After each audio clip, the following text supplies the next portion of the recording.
The Germans shut down their industrial space. They're not making fertilizer or smelting aluminum or forging steel right now. So it's come at the cost of German heavy industry. And German heavy industry is not like American heavy industry. For us, that's an economic sector into itself. Some imports, some exports, some deals with the US domestic economy. Not in Germany. In Germany, the natural gas isn't just used for power. It's used to make the base materials in the petrochemical system that then inform their entire manufacturing sector. And without that, there is no German manufacturing sector. So BASF is physically dismantling their industrial plant within Germany and shipping it to other places, most notably Louisiana, to tap places where there still is natural gas, hoping that they can ship the chemicals back to their home country to save their economic system. But that would require a build out in Louisiana that happens faster than what the Nazis did during World War II. So we're probably at the beginning of the end of the entire German industrial model. All they've managed to do is delay it just a little bit, and that's largely because of weather. It depends upon the sector, it depends upon the country. The further west you go from the Russian space, the easier it is to make the adjustment because the dependencies were less. The problem with a place like Germany is that the industrial model is one that is the end result of 150 years of tinkering perfection. So in order for them to switch to a fundamentally different model, it has to not be energy intensive. It has to not be based on a worker demographic that is dying out. And it has to not be based on global trade. You don't do that in 2 years. I think actually the weak point isn't NATO. I think the Europeans really have decided to bite the bullet on this. I think the implications are for the European Union. If we no longer have Germany as the industrial heart of Europe, that means Germany is no longer the financial hub that makes Europe happen. Remember that the largest chunk of EU funds comes from Germany. And Germany is not just, the German economic system is not just Germany. It's Belgium and the Netherlands and Austria and Poland and Slovakia and the Czech Republic and Hungary. And without the Germans, none of that works. So the Germans don't provide the funding that is necessary for the EU to function. The Germans don't provide the employment that allows the social model of Europe to function. We're talking about a death blow to the EU that's an indirect outcome of the war. I think there's this visceral understanding that this is where this was ultimately going to go. And they are hoping against hope that there's going to be something that happens in the way this all shakes out, whether it's with the Americans, the Russians, or someone else, where they're going to find a way to muddle through. How they do that without the economic model, I don't know, and I don't think they do either. Well, let's start with why we didn't have a famine yet, because it's really, avoiding famine, big deal. Number one, Mother Nature was the kindest she has ever been in recorded history. And every agricultural zone in the world had good weather this last year. Second, the sanctions were designed intelligently. They technically don't touch fertilizer at all. So a lot of the industrial infrastructure in Russia dates back to the 1960s, particularly the petrochemical system that deals with the fertilizer processing. And so we only had reductions of 20 to 40% from the Russian space. And then when the Russians lost the ability to export natural gas, they also lost the ability to export ammonium. So the Europeans, for the most part, have stopped producing nitrogen-type fertilizer themselves because they used Russian inputs. So all of that added up to significant shortages in production globally.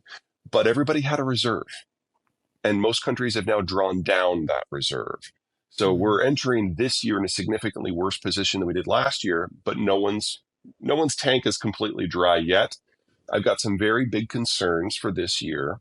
When you're talking about places like Latin America, Sub-Saharan Africa, not the Middle East. So Latin America, Sub-Saharan Africa, South Asia, Southeast Asia, and Australia, none of them have any phosphate and none of them have any potash locally except for like Chile. So they really are dependent on export from this region. But we've had a year.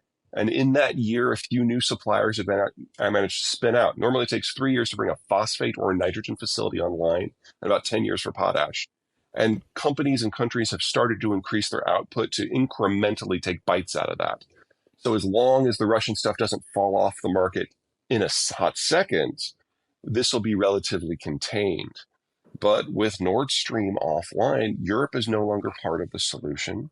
And if we get Mm. into the spring and natural gas demand picks back up because of China, then a lot of East Asia can't be part of the solution because they use LNG to make natural gas based Mm. nitrogen fertilizer. And the Canadians are doing everything they can to speed up potash development, and they're hoping they can do it in 7 years instead of 10. So we're still right on the edge, and it doesn't take a very creative crisis to tip us into the disaster zone. It's entirely possible. This war is not about economics for the Russians. From their point of view, if they can't reestablish the forward crustal defense that the Soviet Union had, they will disappear from this earth. And they're right. Their demographics are terminal. This was always going to be the last century of the Russian ethnicity. And they feel, and I think rightly, that if they can't forward position, then they're going to be fighting internal rebellions at home because probably now 1 in 3 Russian citizens is no longer ethnically Russian. And the non Russian ethnics have very high birth rates, while the Russian ethnics have very low birth rates. So they really do see this as the twilight of their lives, and they're right. So if we get to a position where the Russians feel that the leverage makes sense, of course they'll do it. But from the European point of view, they're not going to force the issue as a unit, as a European Union. But there's still the possibility that some country, like in Italy or Latvia, will just decide, enough is enough and start going after the maritime cargo. And that'll destroy the insurance picture for the entire region. And that is more than enough to type us into crisis in multiple sectors all at once. Absolutely. And bottom line here, the Russian stuff will all go away and never come back. That's cooked in now. The Russian technological base is weak. Their workforce was hollowed out before they started throwing hundreds of thousands of people at this conflict. They're incapable of maintaining their own system, especially when it comes to energy and petrochemicals and mining. A lot of the growth we have seen around the world since 1992 has been about the inclusion of places that didn't participate in the first wave of globalization into the system. That's Brazil, that's China, that's Russia. If you go back to 1992, there was only one product where Russia was a top 3 producer, and that was oil. Now they're a top 3 producer of over 20 different materials that we all use every day.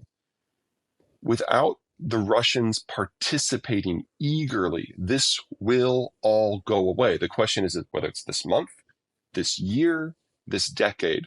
So we all need to prepare for that one way. Yeah, I mean, food and energy we've talked about, lumber is in there, palladium. Let's say you want semiconductors, palladium and neon, integral parts of any semiconductor fab facility. It's half the global total. So there's just a lot of things we're going to have to figure out how to do differently or how to do regionally if we still want the things we've become used to. Roughly a million. So Russia has 8 million men in their 20s. About a million are now committed to the war, and about another million have left. If Putin is not in power, someone very much like him will be. There was a coup in the Soviet period back in 1982. And at that point, the KGB took over, and that was Chernomyrdin and Andropov and Gorbachev. Putin is the heir to that legacy, which is another way of saying that the only people who are in the political elite in Russia are former KGB officers who trained during the Soviet period. Well, that means they're all in their late 50s or older, and there's only about 130 of them. And they all see the world the same way, and Putin has been able to purge that group over the last 22 years in order to make sure that there are no challengers to the throne.